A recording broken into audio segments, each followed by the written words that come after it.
Oklahoma State Fair festivities starting up, we decided to play a game of Oklahoma history, fact or fiction. Celebrity historian Raffi Andonian is here to share a little history and to try and stump me. Good morning, Raffi. Good morning. Here to make sure that we inspect the fact or fiction very closely, of course. Yeah, you are official history inspector, That's so right. I wouldn't have it any other way. So That's right. You're going to put me to the test. Let's do it. And we've got the State Fair coming up, so what a better time to learn a little bit about Oklahoma history. Type culture, of course, absolutely. I love it. All right, here's the first one. Are you ready? I'm ready. The Associated Press sports editor is named Oklahoma native Jim Thorpe the greatest athlete of the first half of the 20th century, ahead of Babe Ruth. Ooh, and we did just talk together about Jim Thorpe. And he was a big, big deal. So I'm going to say that's fact. It is fact. Yay! You got it. Yes, Okay. believe it or not, hard to imagine, right? Babe Ruth is such a legend. But the AP voted him ahead of Babe Ruth, believe it or not, for the first half of the 20th century. Now, there's also Jim Thorpe, Pennsylvania. A town was named after him. He's been honored also by being in multiple halls of fame, including here in Oklahoma. There's a Jim Thorpe Museum at the Oklahoma Sports Hall of Fame.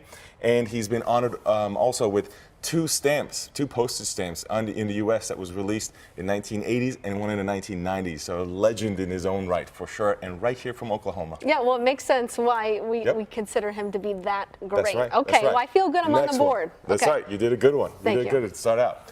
Oklahoma became the last state from the Louisiana Purchase when it joined the Union in 1907.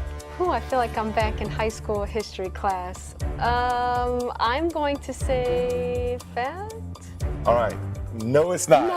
Fiction. Oh. Now, that's a little tricky. Okay. 1907 seems recent for the Louisiana Purchase, right? However, there was one more state after that, 1912, New Mexico, that came in that a portion of New Mexico was part of the Louisiana Purchase. What I think is funny about the Louisiana Purchase, it cost $15 million in 1803, and we got 15 states out of it. $1 million a state, I'd say, is pretty good today. Yeah. Some places you have a hard time finding a house for $1 million. Back then, yeah, in today's economy.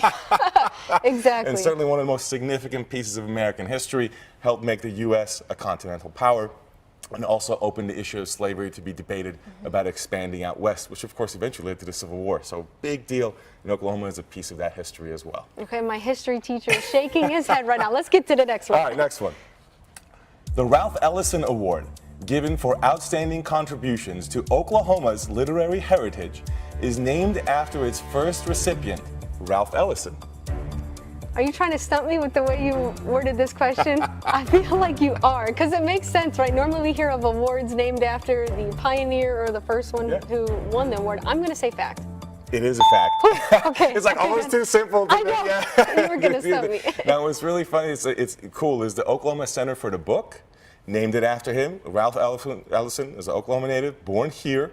He went on to win the Presidential Medal of Freedom for his many accomplishments. The book he's most known for, of course, is Invisible Man, a 1950s classic, one of my very favorite books.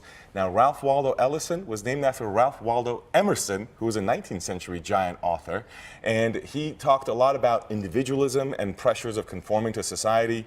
And Ellison, the Oklahoma native, went on to talk about that in his own way, consciousness and identity. So I think it's really cool they're in different centuries carrying a legacy forward, even though they didn't know each other. Yeah, I absolutely love that. Yeah.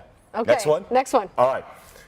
Clovis culture from 12,000 years ago are the earliest known inhabitants in what is today Oklahoma. Okay. I feel like I don't know enough about Clovis, but I'm going to say fact, because I know there are a lot of tribes here. There are, and 12,000 years ago sounds like a long time ago. It does. However, it's fiction. No. Okay, tell me about it. Okay. Now, we think of course, the bridge, right? The land bridge that came over to Alaska and people coming across it. That's Clovis culture. Clovis culture, compared to Folsom culture, is the culture has larger weapons, larger tools is what you'll find, because they're hunting mammoths. That's who they followed across the land bridge, right? And when you look at Folsom culture afterwards, mammoths are extinct, so the tools start to shrink for smaller animals. However, even though we think of those people as the first people to come across into North America, they were not the first ones. You know what's interesting about that? Archaeology right here in Oklahoma demonstrates that they were not the first people. There's archaeology in Oklahoma that goes back 30,000 years, long before these folks came across with the mammoth. So there is evidence of people being right here in Oklahoma long before the Clovis culture were here. So that's where I tricked you a little bit. You did. Because you probably remember it familiar, because that sounds like the folks that came across with the mammoths, etc. However, 20,000 years before then, there were people here in Oklahoma hanging out, and the archaeology here demonstrates that. Well, that's why you're the historian, and that's why we bring you on our show. Raffi, thank you so much for joining us today. Appreciate For more information about Raffi Andonian and an endless amount of celebrity content, visit celebrityhistorian.com.